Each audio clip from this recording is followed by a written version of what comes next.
on, Wolfpack Nation? Welcome back to another show here, an episode here with Tuffy Talk. We're so glad you guys found this video here in our channel and have chosen to check us out here. But we've got a special guest today, guys. We've this Dave Dorn's been building a really strong recruiting class here for the 2023 team. Man, one of the biggest gets I feel like we've had, honestly, here is the number one. My understanding is the number one safety guy coming out of JUCO. Man, we got Bishop Fitzgerald here. Man, a huge pickup for NC State, and Bishop, it's really exciting to have you here, man. Welcome to the show. Thank you, appreciate it. Yeah, man.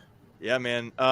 So first off, I guess right off the bat, how does it feel to be committed to your, NC State, your college? It's honestly like relief off my shoulders, and I'm real excited to go. I'm ready. Yeah, man, that's awesome.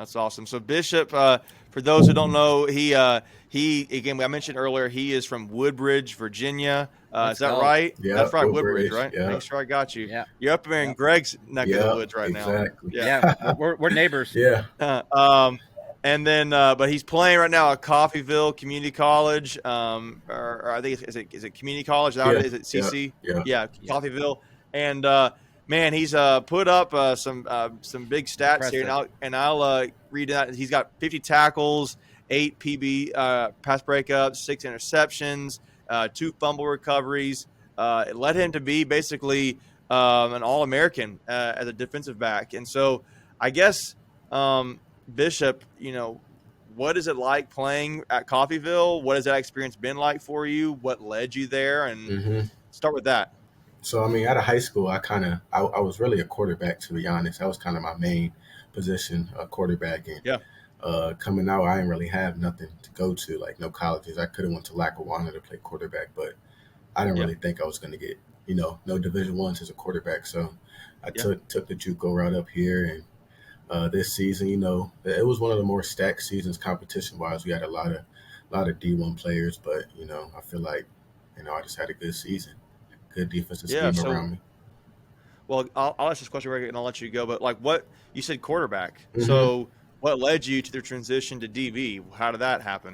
So I kind of sat down with my high school coaches and was like, they was just like being real, like you're kind of undersized for a quarterback, and not many teams are getting a 6-foot quarterback with kind of just like a mediocre arm. I used to sling it a little bit, but nothing too crazy. So we sat down, and I started going to camps more as a DB and all that stuff. So I felt like, it's cool. Go ahead, Greg. Yeah, I was gonna say, like you led the JUCO level this year with 6 interceptions. If I read my stats right, and Coffeyville, they play in the Kansas League, which for maybe some people out there, if you ever watched Last Chance U, that's the same conference that they followed pretty closely. So it's a really competitive level. You see a lot of those guys coming out with D1 offers. On your team, who else was getting like D1 offers? You guys have a bunch of guys. Yeah. So actually, my roommate that just walked in, that was a safety with me right now. I think he had about 20 offers or somewhere in that area, and our whole D line, I think, is committed somewhere right now to D1. Our corner, I think 2 of our linebackers and a few backups too. So our defense was pretty stacked last year. Yeah, so for a lot of people think like, oh, he's a JUCO guy, like he's probably not got talent or whatever, but that's a really bad misconception out there, because you get guys that go to that level for various reasons, especially with the way that the college landscape has changed. You get the transfer portal has definitely changed the college recruiting scale. So you got guys that would have been recruited maybe 4 or 5 years ago to get D1 offers, but now because people are going to the transfer portal first, you guys are kind of the unforgotten level, if you will. So how hard has that been for guys to kind of just come in and prove their way? It's pretty hard. We actually get a lot of bounce backs too, guys that really didn't get anything in the portal when they hit it. So, their best option was. But I feel like the portal really, it takes a toll on JUCO guys because, obviously they already been to the Division I level. So they got a little step above us. But I feel like if your film speaks justice for itself. So if it's good, you still gonna do what you got to do. Yeah, for sure. That's a great call up there with the JUCO route, because I feel like people that either, a lot of the main tension has always been on high school recruits. Yeah. And it's like, to me, I know the transfer portal, but also the JUCO. Like you're playing at a college level, and it's like Exactly. the talent is proven more there. So to me, it's like it's less of a I don't say gamble, but but you have proven it at a larger stage, at a more competitive stage in high school. So Yeah. bringing in JUCO route, JUCO players just as much as you would be transfer from another college is a big deal to me. So, what I guess where do you feel like your game has grown since you've been at Coffeyville? Before we continue, I want to take a quick second to tell you about our sponsor, Flatlands Jessup Insurance Group, that has your whole world covered, with agents in 5 offices throughout eastern North Carolina to help you decide how much coverage you need. Offering policies for home and auto, recreational vehicles, commercial, crop, health, life, and employee benefits. They are able to combine options to find a comprehensive solution that works for you. Flatlands Jessup protects the things you love so you can spend less time worrying and more time enjoying them. Find them on Facebook and Instagram at Flatlands Jessup. You can also visit their webpage at www.flatlandsjessup.com. So please make sure to go and check them out. I feel like tackling, I kind of was thrown into that fire early. So it's either like make this tackle or get out the game. So I kind of had to learn how to come down and make a few tackles, and honestly just being in a real defensive scheme. Coming from high school, I feel like not a lot of high schools really got to establish like scheme where they in this formation that we doing this or stuff like that. So being in a real scheme, understanding, what's coming at me and making tackles. Yeah. What kind of defense you guys running out there? We're a 4-2-5, kind of like quarter space defense. Okay. So it'll be different going to the NC State 3-3-5. defense there. Yeah. 3-3-5. Yeah.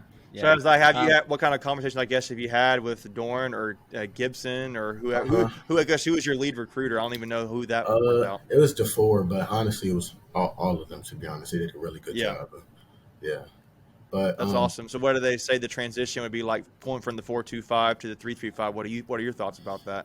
So they want me to come in playing their strong safety that Fagan played last year, number 4. So kind of like their post safety, high safety, and that's actually what I play here, the field safety. So I feel like they said my skill set kind of matches up perfectly with what they expect for that field safety to do. Yeah, and so you kind of mentioned Fagan, and State's lost both of their safeties, and then we lost one of our nickels. So, there's going to be a great opportunity for you to come in and really cement your spot on the squad. Have you talked to any of the guys in the in the locker room? I think you took an official visit. I don't remember if you did or if you did. I did. So my host was Devon Betty, the linebacker. So he was a really good host. Kind of just talking a lot of ball with him, and he said that he actually played a lot one of his earlier years, and the linebackers got hurt, and then they came back. So he kind of had to take a step down and kind of let them do them, because y'all linebacker production last year was crazy. I mean, them boys was balling out. Special. So yeah.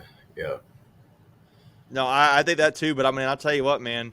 When you see, I don't know how much I guess if you studied up much on NC State this past year, I don't know. You're so focused on your Coffeyville and what you're doing now. I'm curious.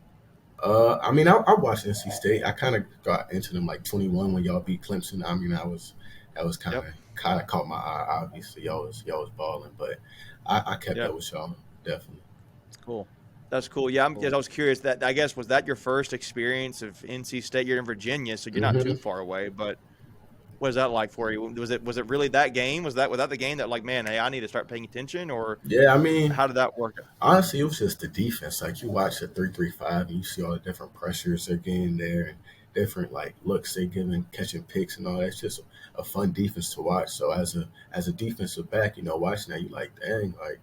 That's something like real cool, because 3-3-5s ain't really, you don't see too many of those working as effectively, even stopping a run as NC State. It's definitely catching on more. I know when Coach Gibson came on, I think it was only like maybe 3 or 4 programs that are really on the Division I level that the P5 that was even running that. But it's something that from a fan perspective, like if you've never seen it, it's like, okay, how does this work? It took me. I'm still trying to figure it out, but I mean, I at least have a somewhat understanding of it after the last couple of years. But I guess what about that defense just really gets you excited? Like, is it because you seem like a pretty physical guy from some of the tape I've looked at. I think you do such a great job of both ball hawking and playing up in the box. So, like, like what are you excited about that defense? I'm excited for the pass rush. Honestly, all those different pressures. You know, Oh yeah. pass rush kind of like a DB's best friend. You know, get them pressures, help us. Mm-hmm. We help y'all out, catch picks, and pass rush and different like the different looks and coverage. He was showing me some of the film and safety disguising real good, kind of showing one thing and then spinning back, going high, playing cover two on the side. So that's what excites me. That's awesome. That's awesome. Yeah, I could see that. I know with Tanner Engel was a safety we had, and he Mhm. really played a lot in that regard. He had a lot of blitzes he would run from the Yeah, safety yeah, position, and I could see that with your film too. I mean, there's some hits on your huddle tape that was like, man, he's laying the wood right here. He's really yeah, really hitting hard. So.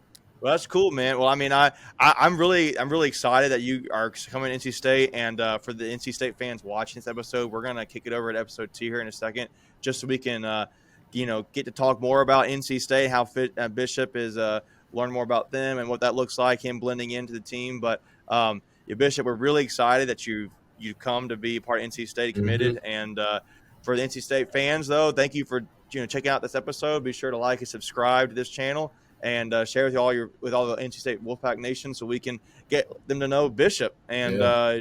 and just introduce him as a big part of the NC State defense this upcoming season. So, with that being said, guys, thank you so much, and go Pack.